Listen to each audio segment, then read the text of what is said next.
I want to open today with a bit of a rant, or let's call it an observation. Immigration currently dominates the political discourse, but every time I see a news story about immigrants, I see the same imagery. Poor, tired, huddled masses of Latinos at the US Mexico border. I see Latino immigrants doing manual labor in fields and factories, or fleeing from one place to another with all of their belongings in bags. This isn't accidental. This is part of the narrative that tells us that immigrants are a problem to be solved, a threat to our way of life. And our shared humanity is pushed aside in service of that narrative. What we don't typically see in stories about immigrants is the joy and love and dignity of the people we're talking about. We don't hear about the commonalities of our experiences. We aren't shown that immigrants are our neighbors, friends, classmates, teachers, the people we worship with, multidimensional people from diverse ethnic backgrounds who thrive in communities. We're deprived of the full vibrancy of the immigrant experience. And this is why I'm thrilled to be talking with my guest today. Dr. Felicia Russell is a Jamaican-born, American-raised Black woman. She is a researcher, an author, a professor, a fellow podcaster, and someone who has DACA status. She has devoted her research and her life's work to elevating the profile and voices of Black immigrants because guess what, American news editors and pundits? Not all immigrants are Latinos at the US-Mexico border. I can't wait to learn more about what she has to say because Dr. Russell is changing the narrative on immigrants, one story at a time. This is the NILC Freedom to Thrive podcast, powering pro-immigrant narratives, one story at a time. I'm Victoria Ballesteros, Executive Vice President of Narrative at the National Immigration Law Center. Hi, Dr. Russell. How are you? Hi. Good. Thanks for having me. Yeah. Welcome to the podcast. You know, we are such huge fans of you and your work over at NILC. We're just big fans. Thank you.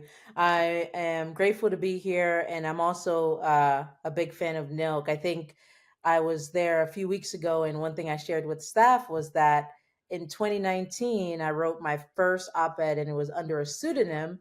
And that was when I was getting comfortable with sharing my story, and NILC was the one who published it, and Oh, so it that's was like a full circle moment. So I'm also a big fan of the work that you all do at Oh NILC. my So thanks for gosh, having that's amazing. Thank you for sharing that. And so you're leading me right into what I wanted to first, jump off asking you is I want to get into all of your work and your research.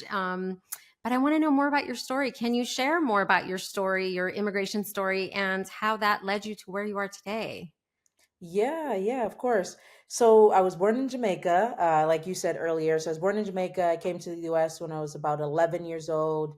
Okay. Grew up in Inglewood, California. Oh, So nice. I don't, Okay. yeah.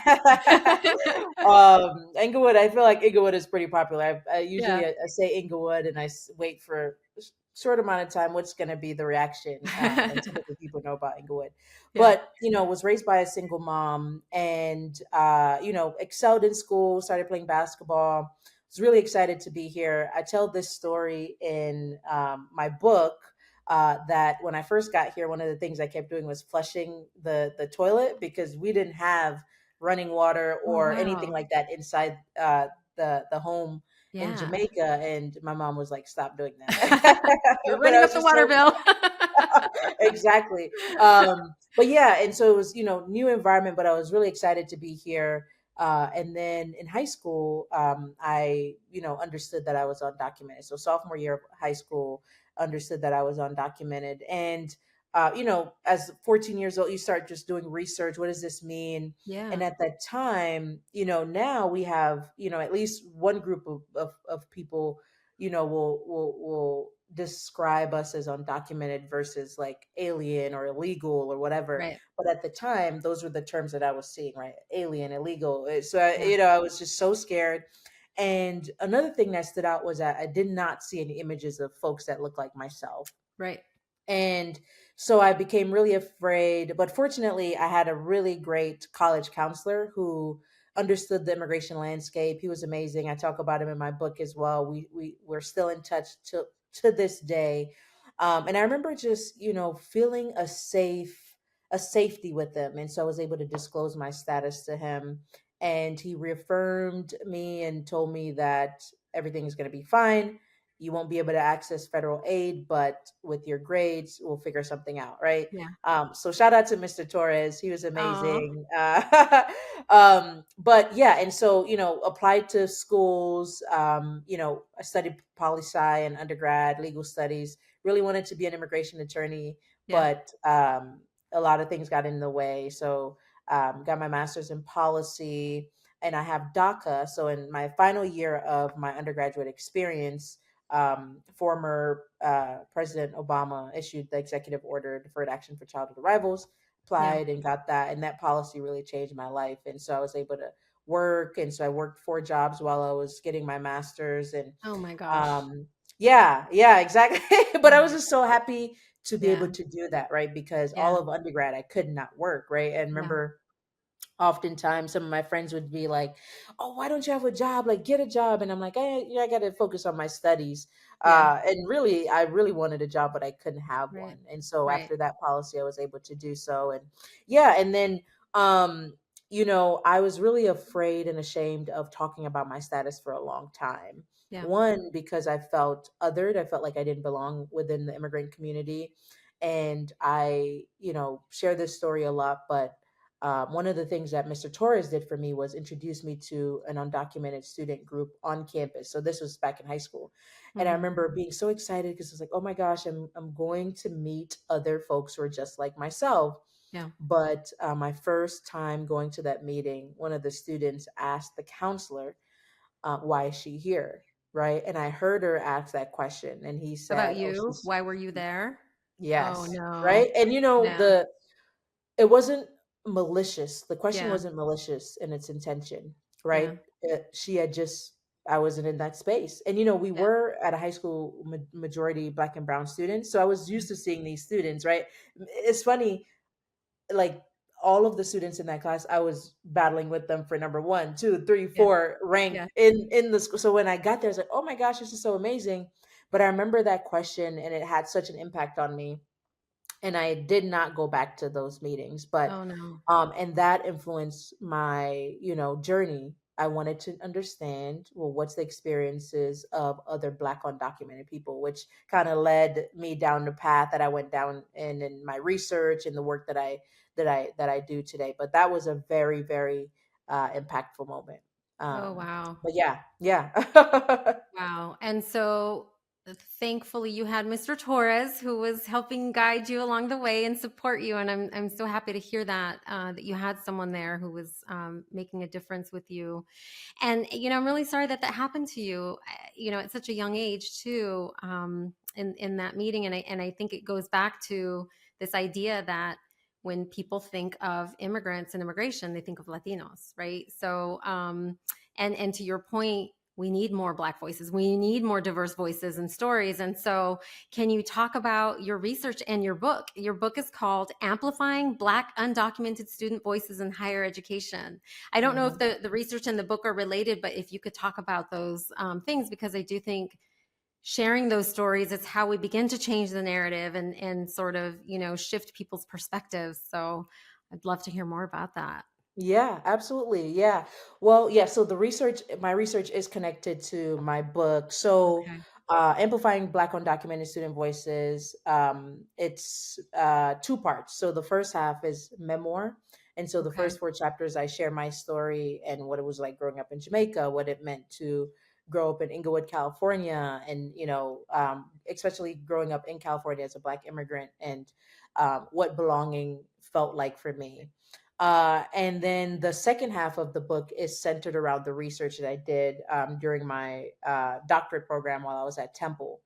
And what I did was I interviewed 15 Black undocumented folks who had either navigated higher ed or they were currently navigating higher education.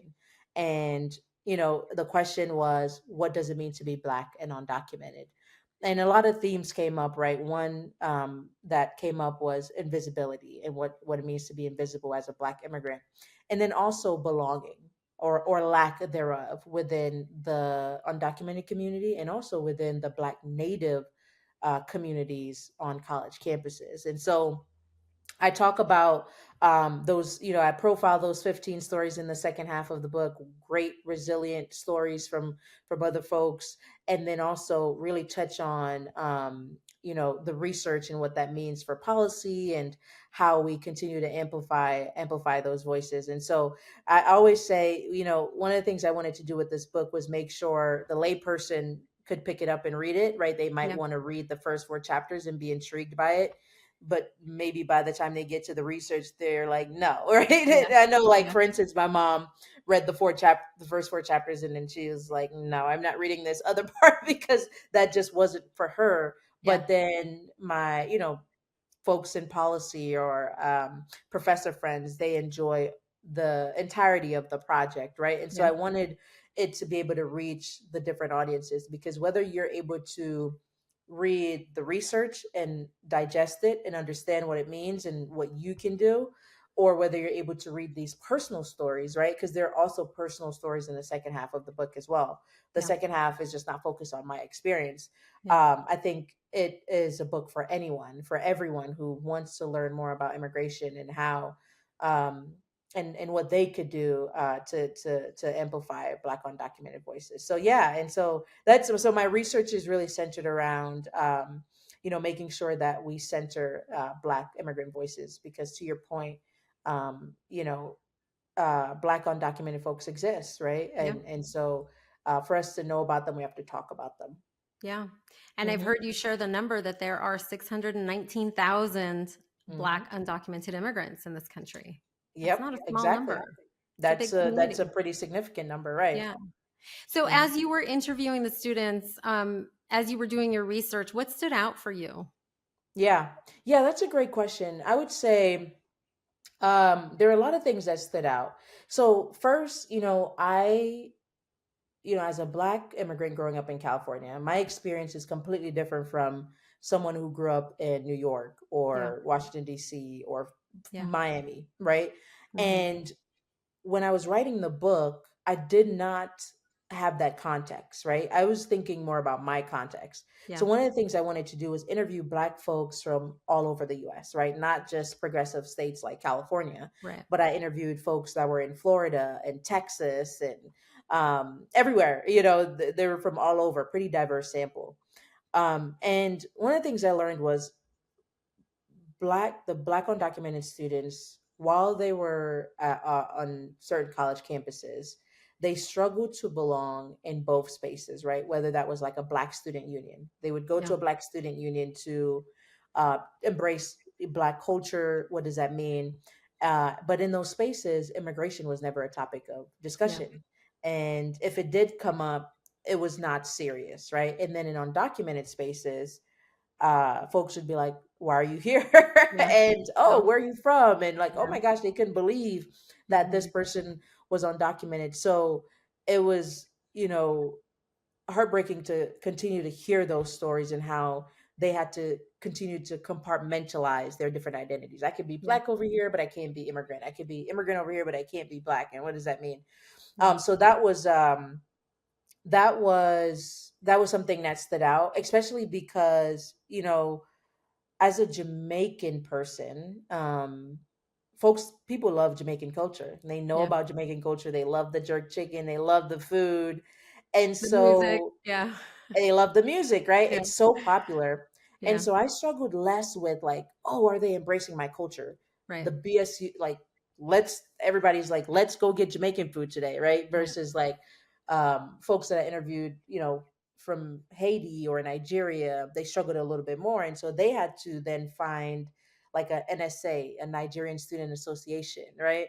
Hmm. These different orgs to really support all of the different pieces of their identities. So Yeah. that stood out. I think another thing that stood out was how we're really just having a disconnect with the conversation around race and class, because there were some folks that I interviewed that they told me straight up, they were like, "I'm not Black, I'm Oh, Nigerian," yeah. and I realized actually that that's not what they're saying. What Right. they're saying is, in the country that I'm from, that is really not a point of contention. It is not Yeah. something that we focus on because most everybody's Black. Hmm. But when you hear that as like a Black American, you think, why would you say you're not Black? You're Black. And so what I realized was those students that I was interviewing, and a lot of them were adults at the time, they just needed someone to bridge that conversation. And I felt I was so uniquely positioned to have those conversations because, I did spend 11 years in Jamaica, but really my formative years were in America. And Yeah. so I understood what it meant to be Black in America, and understood also that in Jamaica, Blackness is really not, that's not a thing. Yeah. People don't focus on it. And I saw aha moments, as I'm having this Hmm. conversation. They're like, Hmm. oh, okay. I remember to one participant, I said, well, tell me this, when you walk into a room, what do you think people see? And she paused and she was like, oh, okay, yeah, I guess they're seeing a Black Yeah. person, right? And Yeah. so I realized that, like, we're also missing that moment to really just understand each other. But again, there's a lot of things that stood out, but those are the two that's Yeah. coming to mind. And so to the extent that there are misconceptions, what would you say, whether through your research or just your experience, what would you say are some of the biggest misconceptions about Black immigrants or the Black immigrant experience? Yeah. So one of the first misconception is that um, Black immigrants are not Black, right? Yeah. Black immigrants are Black, right? So I often say to be African American is to be Black, but to be Black does not mean you're African American, Right. right? But if you're from Nigeria, if you're from Jamaica, you are Black. You might not be African American, but you're Black. So you're not a Black American, but you're Black. So that's a big misconception, whether from outside folks, whether they're Black, white, Latinx, whatever. That's a misconception. And also within the Black immigrant community as well. Yeah. Another piece is that folks categorize all Black people as one, right? So ignoring ethnicity and culture and all of that.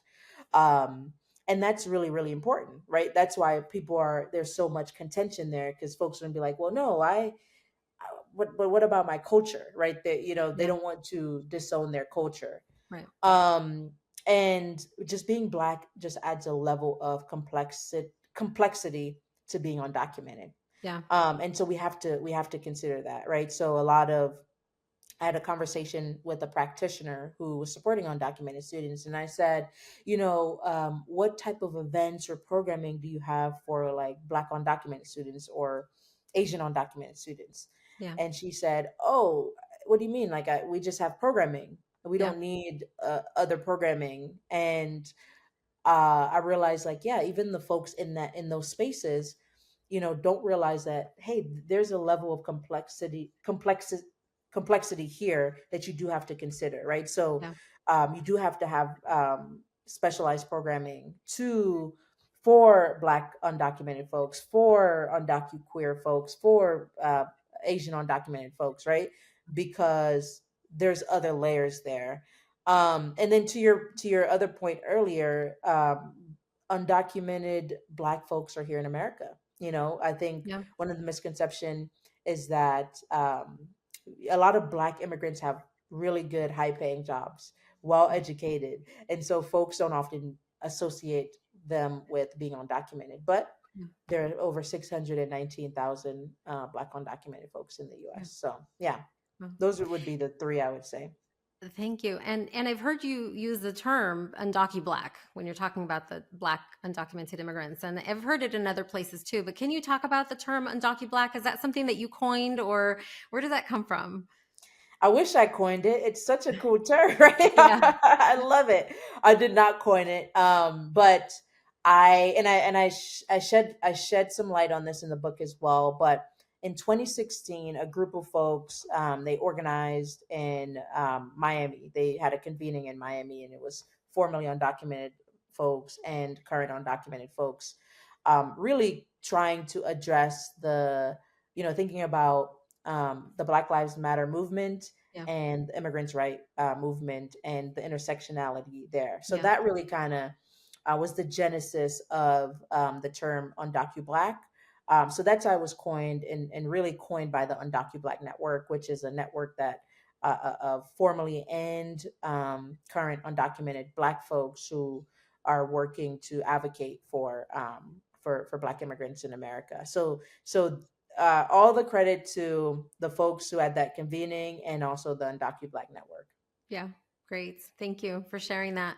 So, as I'm hearing you talk and sharing the experiences and sharing about your research and the experiences of other undocumented immigrants, Black immigrants, I am feeling very much like there's so much work that needs to be done in other spaces, both in the immigrants' rights movement, but in other social justice spaces as well, to be better allies to Black immigrants and Black undocumented immigrants. So, what would you say to those of us who care about immigrants and Black immigrants and social justice issues? How can we be better allies to the UndocuBlack community?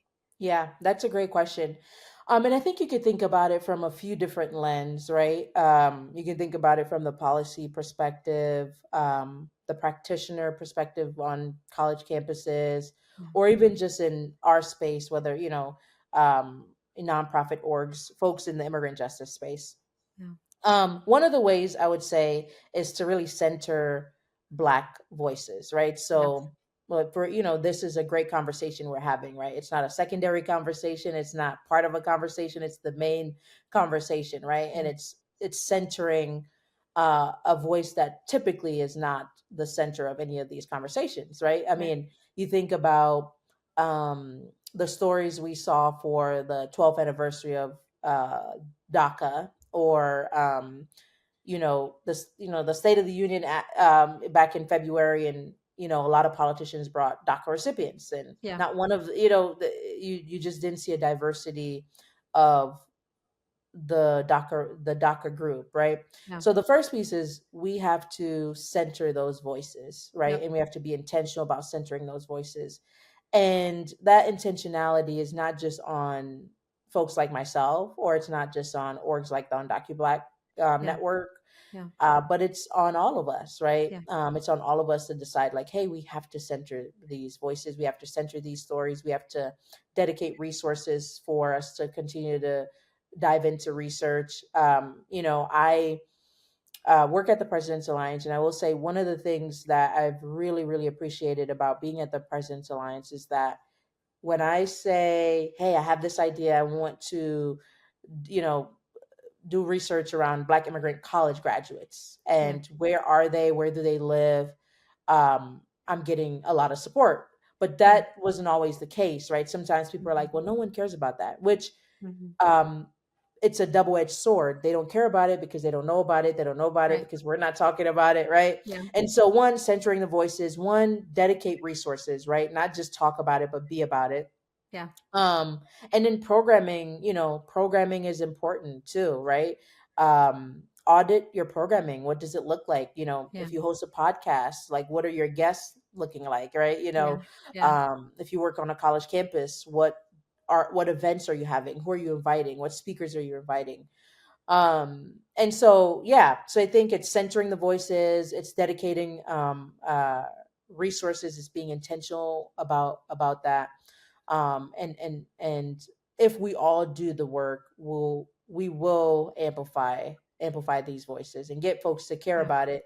Because I think that another issue is that if folks aren't proximate to something, it's hard for them to care about it, right? I have a right, lot of friends who now care about immigration yeah, because of me and my story, but yeah, they didn't before. But now right, they're proximate to someone like me, and they're able to do that. So yeah. yeah.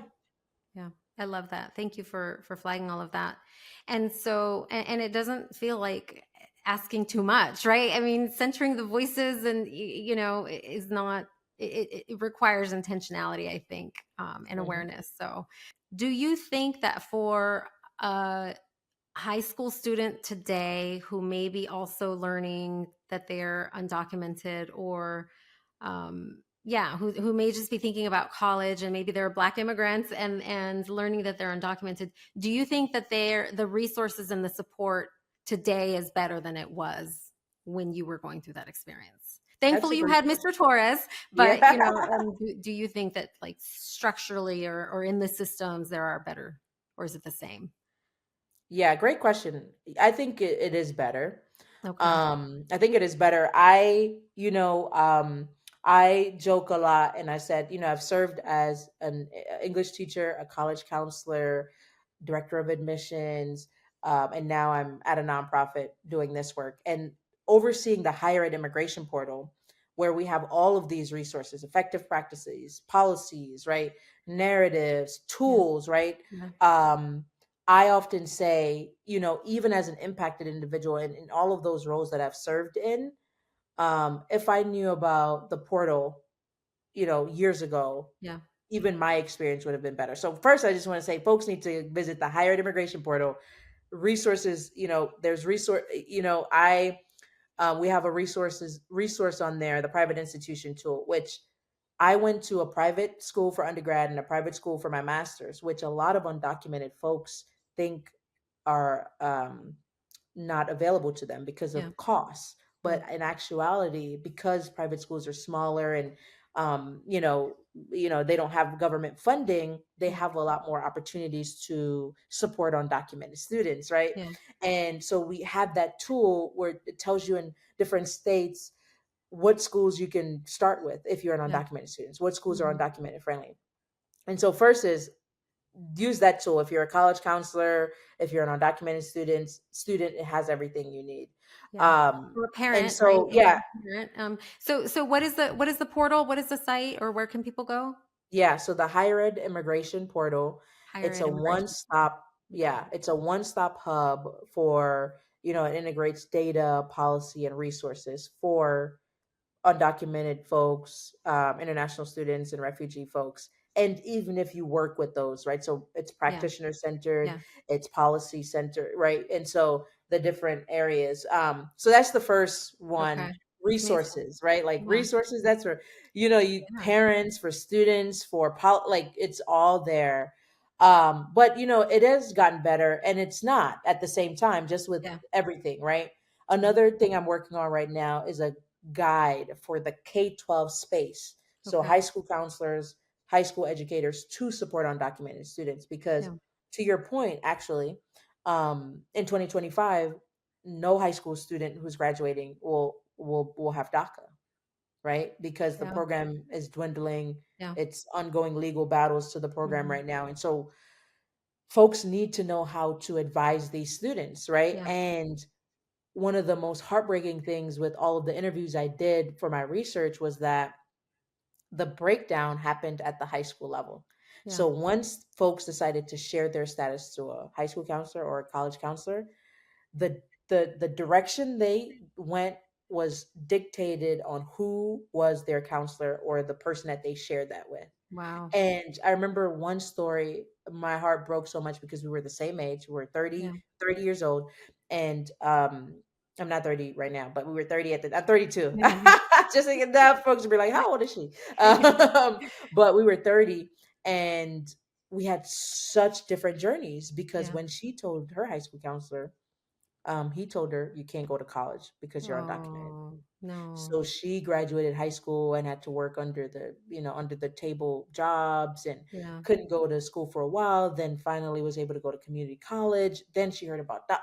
And so just a Yeah. complete different trajectory. And I thought Yeah. to myself, oh my gosh, that could have been me. Yeah. I could have been that student who was highly capable. Um, and my counselor could have said, you can't go. Yeah. And I would have believed them because they're educators. We're supposed Right. to trust them, right? Yeah. They're the person we're supposed to listen to. And Yeah. so one of the things I really wanted to do was make sure there's a guide that's accessible for folks who are working with this population to Yeah. be able to really give them the information that they need. So that I'm working on that right now. That's going to be released in September of this year, actually, and folks can find that on the higher ed immigration portal as well. Okay. But yeah, so it's gotten better, and still it's not because of Yeah. policies and the change in landscape and all of that Yeah. always affects whether we continue to go forward or we take a few steps back. Yeah. I'm coming away from this conversation with the realization that we have so much more work to do. And Hmm. I'm Hmm. so grateful for you and the work that you're leading and the change that you're creating. Let's talk about your podcast. I think you have a podcast, or you're Hmm. launching a podcast called Intersections. Yeah. What's that about and what are you hoping to accomplish? Yeah, thank you. Yes, I am launching a podcast, Intersections, and you know, part of it was started. Part of the research that I did centers intersectionality, right? Being Yeah, Black, being immigrant, and all of that. But also, I realized that one, we can change the narrative with storytelling through storytelling. yeah, And there are a lot of different outlets. You could do it podcasts, you can write, you could do research, documentaries, whatever. But I think podcasting is a new outlet for folks to be able to learn more about certain topics. And yeah, intersections will be focused on diverse storytelling. And so, similar to this format, just talking to someone who's impacted, what is their story, but making sure that we're intentional about the different types of stories we're sharing. And then the second piece of it is talking to experts on certain issues and dispelling those myths around immigration, right? yeah, That we spew, that are sometimes so wrong, and that's the message that dominates the airwaves. And yeah. so really dispelling those myths and also making sure the storytelling is diverse. And I just think the space needs um conversations like the ones that I want to have, but Yeah, also beyond that, I think the space needs someone like me also having these conversations, right? Because yeah, I'm so close to it, but yeah, also I have a mission to yeah, continue to amplify the marginalized within the marginalized. So yeah. it's launching in January 2025. It's not launched yet. We're working on Okay. it, all of that right now. But I'm excited about it. And so, yeah. That's super exciting. I can't wait. I will definitely be listening and watching if it's available for watching. And yeah, absolutely. If we don't see our stories, if we don't see the conversations that we want to be having, sometimes we have to create it ourselves, right? So, Hmm. wish you Hmm. all the best of luck with that. Where can people learn more about you and your work? Are you on Instagram? Do you have a website? Where can Yes, people buy yes. your book? Again, the name of your book is Amplifying Black Undocumented Student Voices in Higher Education. Where can people Hmm. learn more? Yeah, so the book, folks can get it anywhere they get books, Okay. Amazon, anywhere you get books. Also, the publisher site, Routledge, you can get it there as well. Okay. Um, and I mentioned earlier, I'm the director of the Higher Ed Immigration Portal at the President's Alliance. So if you go What is on the their President's website, you can. Alliance? I'm sorry. Can you talk about that? What is the President's Alliance? Yeah, yeah. So the President's Alliance, nonprofit organization of over 500 college presidents and chancellors, and we Oh, really nice. work to influence policy at the federal, state, and at the collegiate level as it relates to Okay. undocumented students, refugee students, and immigrant origin students. So I oversee the resources, the portal, Okay. the Higher Ed Immigration Portal, which is an Okay. initiative of the Alliance. To support those who are working on behalf of those populations. So Oh, if you that's go there, amazing. you'll find me and some of the work that I'm doing in my research. You know, type in Black undocumented research on Google, and I'm pretty sure I'll pop up, which is unfortunate that I Yeah. know I'll pop up. Yeah. But yes, and so yeah, and I'm on Instagram at embracing undocumented. That's my Okay. Instagram. Okay. I also have an online platform called Embracing Undocumented, and folks can just type in embracingundocumented.com and you'll see it. And there you'll learn about some of the engagements that I do, some of the speaking engagements, workshops that I do, to dispel some of these myths around immigration and also to continue to amplify Black voices. But Yeah. yeah, so those are Thank some of the you. ways you can find me. Embracing undocumented. Thank you. I can't wait to see more and hear more of your work. Thank you so much. And thank you for Thank spending you. time with us today. Yeah, no, thanks. Thanks for having me. I want to thank our listeners for spending time with us. For more immigration truths, visit us at NILC.org and freedomtothrive.com. And make sure you subscribe so you don't miss any future episodes. I look forward to continuing this conversation with all of you.